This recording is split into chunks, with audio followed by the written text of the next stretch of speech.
It will take some legwork to get this going, but if Dio and Giorno had become a team, the world might have to really worry about it. I may be thinking, well, Caleb, Giorno was born in 85 and Dio died in 89. How would they team up?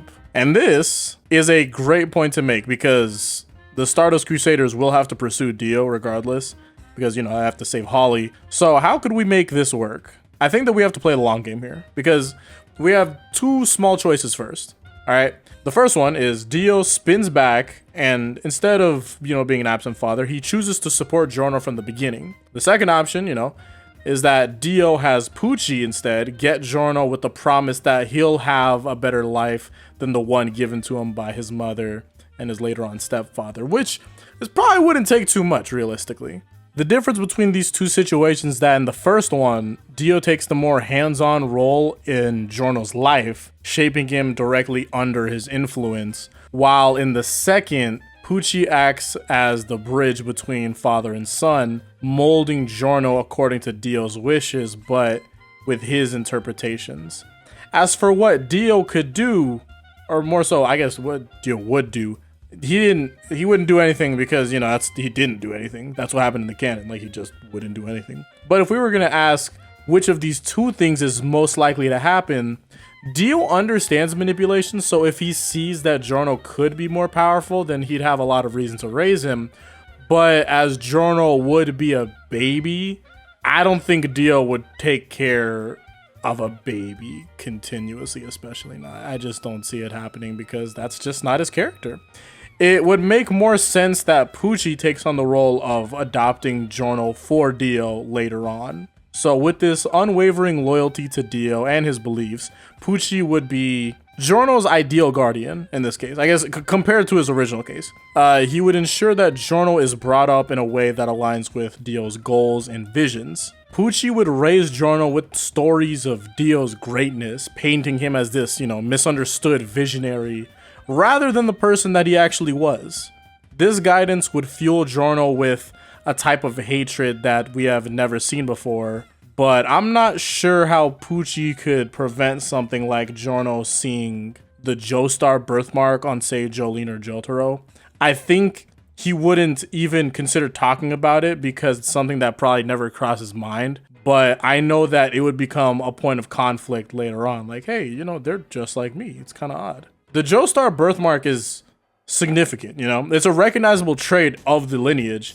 And suppose that Giorno did encounter those two, or some other Joestar somehow. I don't think that's happening, but he encounters those two. And in this case, he definitely noticed. And this single realization could easily just spark a bunch of questions and doubts in Giorno's mind about his heritage, being like, wait, what the heck is going on? Who truly am I? Especially since Giorno has this inherent will to do good, and Pucci is trying to make him do all this crazy stuff against Jolyne. Like, Joestars, at least in the original universe, really have this inherent idea of just like, I've got to be good, like no matter what, which is wild, but it's really good for them. I also think that since Giorno's abilities are so diverse and have great range, I think we'd probably never have to worry about that interaction happening, with Giorno and the Joestars coming in contact until later. Like, he can pretty much play a far back game, and that could help Pucci's plan. But there's a couple things that we should be looking at right now with all the things that we considered too, though. What happened to part 5 now that there's no Giorno to help them, or he's not even in Italy like that, he's just gone. There's also Giorno's interactions with his brothers. And how will this all play out in the end with Jolyne, the Stone Ocean group, and Jotaro? Let's talk about Dio's brothers first. I think if Giorno saw the conditions of his siblings and see that Pucci is really only making his rounds now that he needs a different level of assistance, it'll put a lot into question, because those are his brothers.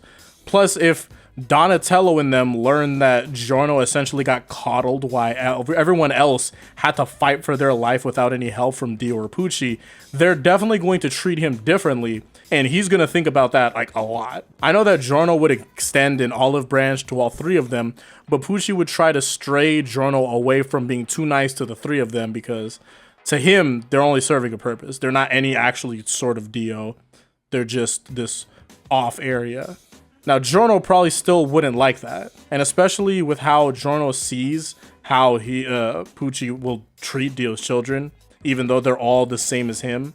He will eventually figure out that he's really only here to serve a purpose that Pucci wants him to, rather than, oh, Pucci's like my father, which will cause him to defect. Giorno's inherent goodwill will never link up with Pucci's ambitions and character. Pucci is pretending to be of goodwill, serving a terrifying objective. Meanwhile, Giorno is this goodwill person who serves the wrong purpose continuously in this case. Eventually, he'd have to defect to get his head straight. If Giorno defects earlier, then he has a lot of time to find out who Dio truly was by going to where he's gone and coming into contact with those who have been hired by Dio and are still alive. Like, imagine the non-canon comic Crazy Diamond's Demonic Heartbreak. If Giorno met the Darbys, Whole Horse, or Mariah or someone like that, they wouldn't have fun things to say about Dio. They'd talk about how terrifying he was. And if he defected around the arc where Dio's children were there, he'd only really have Jolyne to talk to, and she wouldn't know much about Dio. She just wouldn't. She'd just know that Pucci is directly the reason for all of her misfortune, and Giorno just has to think about that. We should spin back on that though, because if Giorno was given the job back then to exterminate Jolyne while she was in jail, it's very possible he could do it. He has a strong understanding of stands. You still have stand disc Pucci and all this possible analysis and research that they've done together. And we're especially considering that, you know, he's just had a way longer time to use his stand compared to Jolyne. But Giorno doesn't just kill, you know, even with Pucci raising him, I don't believe that he would just kill to kill, you know. I also suppose that he sees Jolyne, you know, like he's like, oh, he's supposed to be like a more surveillance type of deal, and he's playing back. He probably wouldn't be like a security guard or anything like that, but maybe some sort of role in the prison, something. But he'd continuously see Jolyne be the better person of almost every situation she's been in. So in that case, I really can't see how we're supposed to think that Giorno would just take her out, knowing that, hey, this chick is like really cool. Why am I gonna do this? I also think that meeting Jolyne, Giorno would be able to still quickly sense the strength of her character and her commitment to justice and doing right, and that says a lot. This resonating with Giorno's own inherent goodwill would lead him to further doubt and introspection. So every interaction with Jolyne would just serve as this mirror to Giorno, reflecting this stark contrast between the path that he's been set on by Pucci and his own Joestar nature. But you know what? Well, what's going on in Golden Wind before we get on into like the potential final showdown and all that? What's going on in Golden Wind? Well, Diavolo's goal oh, hey, look, the arrow, is to maintain power, and he will still need to protect his anonymity against La Squadra. Bruno is going to bring Trish over to Diavolo, and he and his group will try their best to survive in this Giorno-less world. But two things again. Will Bruno try to fight Diavolo? And if he does, what is everyone going to do when he dies? Because he will not win the fight. We already saw how that went. I think that Bruno would finally draw the line, with all things considered, even with Giorno. Because, you know, it's one of those things. Like, Bruno has a breaking point. Like, I have to fight for justice eventually, dude. And the thing is that Bruno will for sure die there. After that, the rest of the team will notice that, hey, you know, Bruno, he hasn't really returned in a bit. They'll go in to find his body, but what exactly is the team going to do? I know that they'd be filled with rage and want to know, like, well, they want to do something about it, but considering that Bruno was one of the more stronger members, like, what are they supposed to do? You know, Abakio, he could use Moody Blues to rewind the situation. That would really help, actually. And Narancia can use Aerosmith to check around the surrounding area, but considering how elusive Diavolo is and the fact that he actually knows Narancia's Aerosmith already, he'd be able to check and escape the area. Now, after the loss of Bruno, I think the team is going to be completely directionless, but they will have a lot of anger that they want to use. I think Abakio, Mista, and Narancia would feel that they have to pursue Diavolo for what he had done, but Fugo would have to figure something out. I'm not gonna lie. I just can't see... Their team isn't making it through. Like, Giorno is the main reason why they all survive continuously. And he's just that huge support role, but also being a focal point. Without Giorno, I'm not gonna bullshit you. I don't even think that they're gonna even have all the members to when they get to Diavolo. Giorno was such a large help to the entire team, and if he's gone, they might not even have gotten to this point. They probably, someone's gone. Like, I'm not even sure who, but I guess maybe Fugo, maybe Abakio. It's probably Abakio, for being real. But yeah, I think the team that we all knew and loved would just turn to dust, as Diavolo just has too much power to do everything that he wants to against them. So, you know, with Golden Wind finished, basically, let's get back into Stone Ocean. The final showdown. Jolyne is fighting against Sea Moon. Whoa, she's fighting it up, and she needs help. But then Jotaro stops time and shows up. He's hoping to save the day because, you know, I'm Jotaro. I try to contribute. But also, Giorno Giovanna shows up, and he's being extremely watchful. This is playing a lot like, you know, like Giorno and Stone Ocean thing because, well, yeah, he is in Stone Ocean, duh. Jotaro doesn't know Giorno, but, you know, Jolyne does. Pucci and Jolyne are both happy that Giorno's here because, you know, like, oh, hey, like, we both know you, but for different reasons. But he has to make a point to do something here. What's the move? Well, Pucci has spent so much time with Giorno, and with how much trouble has happened, you know, he's gonna yell at him and be like, yo, Giorno, hey, daddy needs help, you know? And Giorno's probably extremely surprised, as Pucci would usually never yell at him because he believes that, you know, Giorno is an extension of Dio, so it's like, oh, I can't disrespect this kid because, you know, Dio wouldn't like that. So Giorno summons gold experience, and it's like, Pucci, I'm thankful for all the time that we spend together, but when I follow your words, my heart wavers.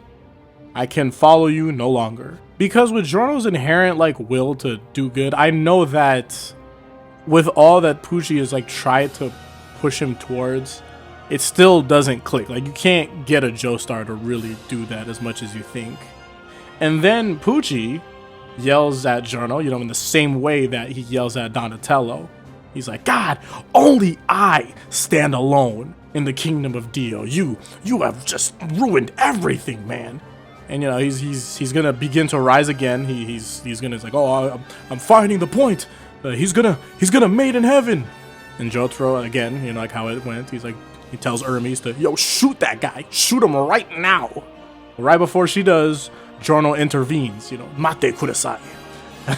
He holds Hermes in the same way that he was holding Mista, you know, like back then against, you know, Chocolate and all that. Yeah, there's some crazy connections. And then boom, boom, boom. He shoots the shots. Pucci summons Sea Moons to defend the bullets, but Giorno summons like vines and thorns from said bullets to then just like, oh, hey, this isn't that normal stuff. You haven't seen this before. He's like, ah, damn. And then time stop. Jotaro throws the harpoon. I'm hit. And I'm Pucci. And I'm falling. And I'm hit. And he's falling to the ground. He's falling extremely fast. Jolyne throws out her strings to catch and reach Pucci. He can't believe this because he's like, Giorno, we spent so much time together. Why would you turn on me in such a way? These Joestars, I can't believe it. I should have just eliminated Giorno off bat. I could have won this. And then she pulls him in, and everyone is just in range. You have Jotaro, Hermes, Giorno, Jolyne, Anasui. I can say Emporio, but I mean, yeah, he's there.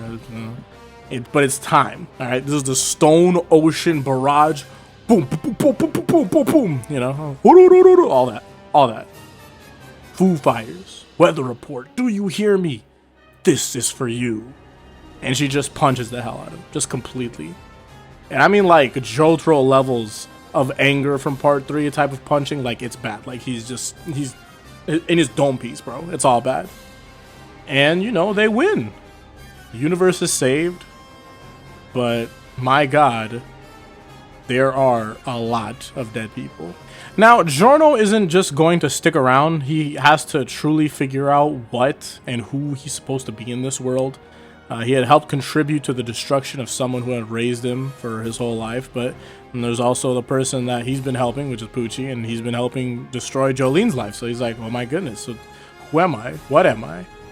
How bad should I feel about doing something like this? Did Pucci even really want to take care of him? Or is this just another duty to Dio? Well, it was, but you know, it takes for him to figure that out. I'm the one that's just making up the story. Jolyne and Jotaro most likely welcome him with open arms into the family. Just be like, yo, you know, we could help you with your journey because, you know, like, that was crazy. But thanks for the help and all that. But, you know, aside from like a business card from Jotaro, I can't imagine that Giorno would want to immediately take the help of those that helped him do something that he's already having like huge conflicting feelings about. He's most likely going to become a nomad, someone who will question all. Maybe he'll find his way back to Italy, who knows? But I feel like that would just be a part 2. But thank you all for watching. If you have a scenario you want to see, be sure to leave a suggestion. Hopefully I'll see you all on the next one. Until then, peace out and Godspeed.